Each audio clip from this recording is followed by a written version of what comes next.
Ngai used to be a senior banker in Zimbabwe, but when the coup happened 3 years ago, her connections put her life at risk.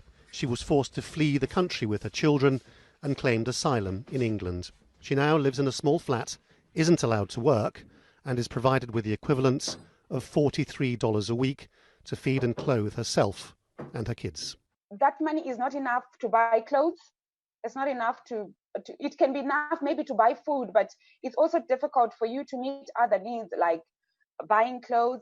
It's difficult for us to top up. It's difficult for us to pay for internet. You need to choose. Fongai's experiences are the norm for asylum seekers in Britain. Recently, we met up with Bini, an Eritrean who delivers food to refugees in the northern town of Middlesbrough. He told us he'd found a woman who hadn't eaten for 17 days and was on the point of starving to death. When you are over the age of 70, you have been confined into a 4x4 meters wall, sharing a house with another three people from different cultures and nationalities.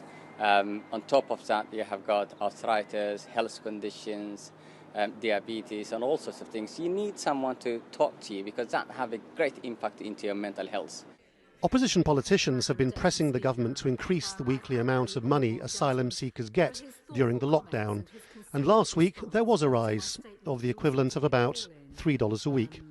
The government justified it on the grounds that it's above the inflation rate, though in reality, it barely makes a difference. Many people now are having to wait for several months, if not years, for a decision on their asylum application.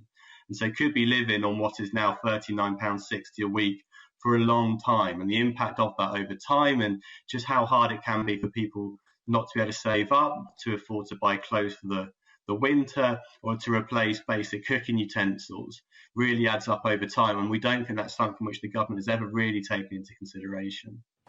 Asylum seekers aren't alone. The government recently did a U-turn over the provision of food to children from the poorest families in the country, whose parents have told us they had to choose routinely between feeding their children or feeding themselves. Since all this began, the Johnson administration has made a great deal out of being able to magic up hundreds of billions to give to workers who cannot do their jobs, effectively paying them to stay at home. The total cost of giving asylum seekers some money for a few basic necessities is, by comparison, very small indeed. But clearly these things are not about morality, but about political will. Lawrence Lee, Al Jazeera, Downing Street in London.